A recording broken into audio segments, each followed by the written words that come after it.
Double bed కూర్చోండి.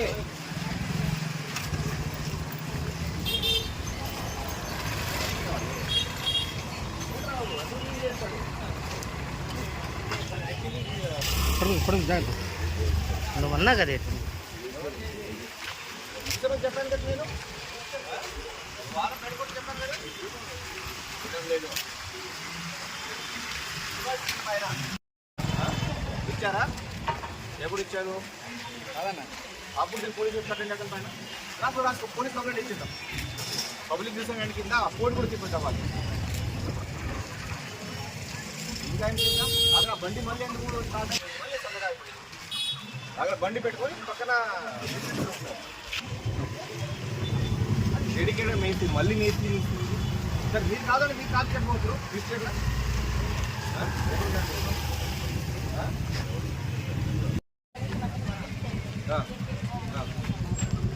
అప్పుడు అందుకు లేదు మేడం పాటు ఉన్నాయి కదా.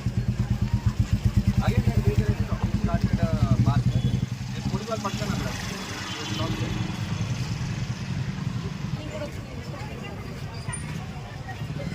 అమ్మా ఇన్స్టేషన్ వాళ్ళు లేదు అనుకోండి. ఎవరు సరే మీ వల్ల అవ్వదు.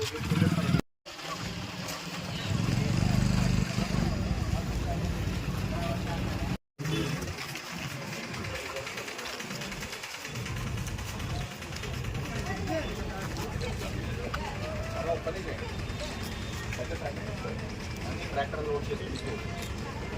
అలా తీసుకెళ్ళి ఆప్షన్ లేదు. చూడండి ధ్యానంగా టీంలో వచ్చేది అక్కడ ట్రైన్లో వెళ్ళిపోతుంది. ట్రైన్ ఎక్కడైనా కలుస్తుంది.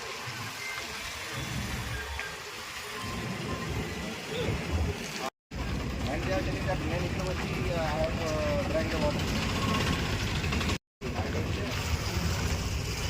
వాటర్ బట్ ఎక్కడ ఎవరు ఇస్తారు?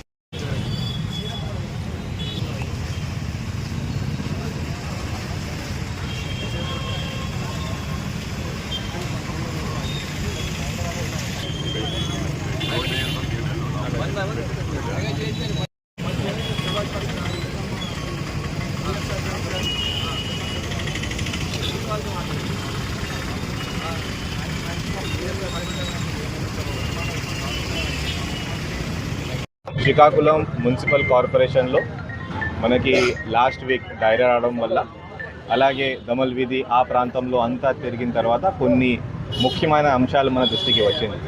ఒకటంటే డ్రైనేజ్ క్లీనింగ్ సరిగా మన కార్పొరేషన్లో జరగట్లేదు. సిల్ట్తో అన్నీ నిండిపోయి ఉన్నాయి, అదే ఒకటి.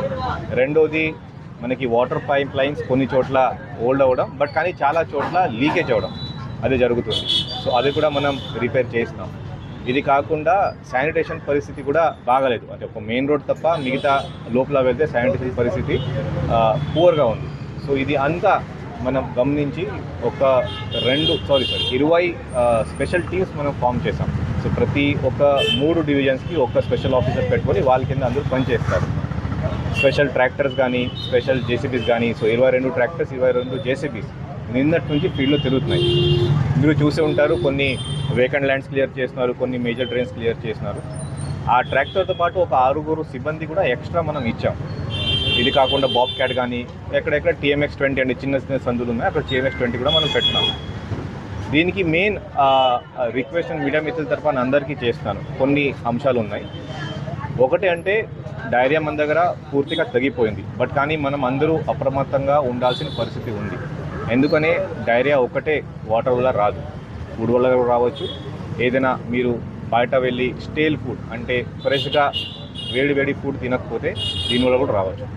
ఇది కాకుండా మీ ఇంట్లోనే అన్హైజీనిక్ అంటే మంచి నీళ్ళు తీసుకొని ఏదైనా అన్క్లీన్ మన ఈ యూటెన్సిల్స్లో పెడితే ఆ ఖాళీ పాత్రలో అది కూడా సరిగా లేకపోతే, మీరు బాత్రూంలో వెళ్ళిన తర్వాత కడుపుకుండా అదే మీరు నీళ్ళు తాగితే దీనివల్ల కూడా రావచ్చు. సో అందరూ దయచేసి అప్రమత్తంగా ఉండాలి, అది నేను రిక్వెస్ట్ చేస్తున్నాను. రెండోది, మీ ఇంట్లో ఉన్న చెత్త కనీసం 24 గంటలు, ఓన్లీ 24 అవర్స్ మీ దగ్గర ఉంచుకుంటే నెక్స్ట్ డే మరుసటి రోజు నెక్స్ట్ డే మార్నింగ్ శానిటరీ సిబ్బంది మీ ఇంటికి నుంచి చెత్త తీసుకొని మన కార్పొరేషన్ ఇస్తాం. ఆ శానిటరీ సిబ్బంది మీ ఇంటికి రాకపోతే నెక్స్ట్ డే ఖచ్చితంగా వస్తారు. అది కూడా రాకపోతే కంప్లైంట్ చేయండి ప్లీజ్, కంప్లైంట్ చేయండి. మున్సిపల్ కార్పొరేషన్ సచివాలయం కంప్లైంట్ చేయవచ్చు, లేకపోతే కార్పొరేషన్లో కూడా ఒక హెల్ప్ లైన్ నెంబర్ ఉంది. ఈ డైరెక్ట్ కంట్రోల్ రూమ్ హెల్ప్ లైనే నేను దీనికి కూడా వాడిస్తాను. 4వది, మీ ఇంట్లో ఉన్న ఈ వ్యర్థ పదార్థాలు, ఆయిల్ కానీ అంటే వెజిటేబుల్ ఆయిల్ కానీ, లేకపోతే చికెన్ మటన్ వేస్ట్ కానీ, లేకపోతే వెజిటబుల్ వేస్ట్ కానీ, ఇది డ్రైనేజ్లో కలపకూడదు. అంటే మీ ఇంట్లో ఉన్న డ్రైనేజ్ ద్వారా మెయిన్ డ్రైనేజ్లో కలపకూడదు. దీనివల్ల మొత్తం బ్లాక్ అయిపోతుంది. ఇప్పుడే నెహ్రూ పార్క్లో మన షాపింగ్ ఏరియాలో మనం చూసాం. అక్కడ ఒక వీనస్ ఒక హోటల్ ఉంది. అక్కడ నుంచి మొత్తం ఆయిల్ మొత్తం ఆరెంజ్ ఎల్లో కలర్ ఆయిల్ బయట వచ్చింది. అక్కడ అది బయట రావడం వల్ల అంతా బ్లాక్ అయిపోయింది. 4వది, ఎక్కడెక్కడ ఆవులు ఉన్నాయి, ఎక్కడెక్కడ గీదలు ఉన్నాయి, దయచేసి ఆ గీదలు కాపాడడానికి బాధ్యత ఆ ఓనర్ది ఉంది. ఆ ఆవు నుంచి వచ్చిన పేడ, యూరిన్ దయచేసి డ్రైనేజ్లో కలపకూడదు. మీ దగ్గర ఉంచండి. ఆ పేడ కార్పొరేషన్ తీసుకోవడానికి సిద్ధంగా ఉన్నాం. ఎందుకని మాన్యూర్ ఎరువు తయారు చేయడానికి ఆ పేడ చాలా అవసరం. సో కాబట్టి ఇలా చాలా అంశాలు ఉన్నాయి. కొన్ని ఏరియాస్లో, మరి ముఖ్యంగా ఈ స్లమ్ ఏరియాస్లో, దమ్మల్ విధి లాగా ఏరియాస్లో సెప్టిక్ ట్యాంక్స్ లేవు. చాలా చోట్ల సెప్టిక్ ట్యాంక్స్ లేవు. సెప్టిక్ ట్యాంక్ ఖచ్చితంగా కట్టాలి. సెప్టిక్ ట్యాంక్ లేకపోతే ఆ ఫీకల్ మ్యాటర్ అంతా డ్రైన్లో కలిసిపోయి అక్కడి నుంచి కూడా కాలుష్యమయ్యే పరిస్థితి వస్తుంది. ఇంకా చివరి పాయింట్, మీ ఇంటి పైన మేడ పైన ఉన్న ట్యాంక్, సింటెక్స్ ట్యాంక్, అది అప్పటికప్పుడు క్లీన్ చేయండి. మనం చూస్తే ఒక 6 నెలల, ఒక 2 సంవత్సరాల వరకు కూడా కొంతమంది క్లీన్ చేయలేదు. సో కాబట్టి ఈ అన్ని అంశాలు దృష్టి పెట్టుకొని మీరు కూడా సహాయం చేస్తే కార్పొరేషన్ ఫైనల్గా మంచి మనం పేరు తీసుకురావచ్చు, మన ఆరోగ్యం మనం కాపాడవచ్చు. అండ్ చివరికి ఇలాంటి డైరియా అండ్ వేరే వ్యాధి మన వైపు రాకుండా మనం చూడాలి. సార్, ప్రధానంగా శ్రీకాకుళం జిల్లాలో ఉంది, శ్రీకాకుళం నగరంలో అంతా ఓల్డ్ డ్రైన్ సార్. దానివల్ల ఆ డ్రైన్స్ వాటర్ ఎటు వెళ్ళకుండా ఉండిపోవడం జరుగుతుంది. దానివల్ల కూడా డ్రైనేజ్కి మనం స్పెషల్ ఫండ్ కూడా మనం శాంక్షన్ చేయించాము. అమృత్ 2 కింద ఫండ్ ఉంది. ఒక 20 crores వరకు డ్రైనేజ్కి ఉంది. ఇది కాకుండా అదనంగా శ్రీకాకుళం అర్బన్ డెవలప్మెంట్ అథారిటీ అంటే సుడా నుంచి కూడా 13 కోట్లు మన శ్రీకాకుళం కార్పొరేషన్కి ఇవ్వడం జరిగింది. సో దీనికి డ్రైనేజ్ మనం 3 రకాలుగా మనం డివైడ్ చేసాం. ఒకటి కచ్చా డ్రైన్, మీ ఇంటి పక్కన డ్రైన్ లేక మీరే తవ్వేసి ఆ వాటర్ ఎక్కడో చోట్ల పంపిస్తున్నారు. ఆ కచ్చా డ్రైన్ ముందుగా ఫస్ట్ ప్రయారిటీకి అన్ని చోట్ల కన్స్ట్రక్షన్ చేయమని ఇన్స్ట్రక్షన్ ఇచ్చాము. దీనికి ఎస్టిమేట్స్ ప్రిపేర్ అవుతుంది. ఫైల్ మన దగ్గర వస్తే ఇమీడియట్లీ శాంక్షన్ చేస్తాం. అది కూడా రేపు నుండి అయిపోతుంది శాంక్షన్. 2వది మీడియం డ్రైన్. సో డ్రైన్ ఉంది బట్ కానీ కొద్దిగా అటు కొద్దిగా రిపేర్స్ ఉండాలి. అది ఆ రెండో ప్రయారిటీలో అదే. 3వది మేజర్ డ్రైన్స్. మన దగ్గర ఇంచుమించుగా బాగానే ఉంది. ఒక్కటే మిరిత బట్టి ఒకటి ప్రాబ్లం ఉంది. మిగతా అన్ని డ్రైన్స్ ఓకే, అంటే వాటర్ ఫ్లో అవడానికి ప్రాబ్లం లేదు. అప్పటికప్పుడు డీసిల్టింగ్ చేస్తే బాగానే ఉంది. సో ఇలాంటి మనం ఒక ప్రణాళికబద్ధంగా మనం పనిచేస్తున్నాం. Honourable civil aviation minister Shri Rammohan Naidu sir ఒక ఐడియా ఇచ్చారు, ఇన్స్ట్రక్షన్ కూడా ఇచ్చారు. ప్రతి ఒక్క వార్డ్, ప్రతి ఒక్క సచివాలయం ABCD కేటగిరీ కింద డివైడ్ చేయమని చెప్పారు. ఏ అంటే అన్ని సర్వీసెస్ బాగానే ఉన్నాయి, ప్రాబ్లం లేదు. B అంటే కొంచెం ప్రాబ్లం, C అంటే ఇంకా ప్రాబ్లం, D అంటే అసలు ప్రాబ్లం, చాలా ప్రాబ్లం దమ్మగిద్దలాగా ఏరియా. ముందుగా అన్ని మన దగ్గర ఉన్న రిసోర్సెస్ ఆ D ఉన్న ప్రాంతాల్లో మనం పెడదాం. తర్వాత C, తర్వాత B, తర్వాత A అలా. సో కాబట్టి ఆ ప్రణాళిక కూడా మనం చేపిస్తున్నాం.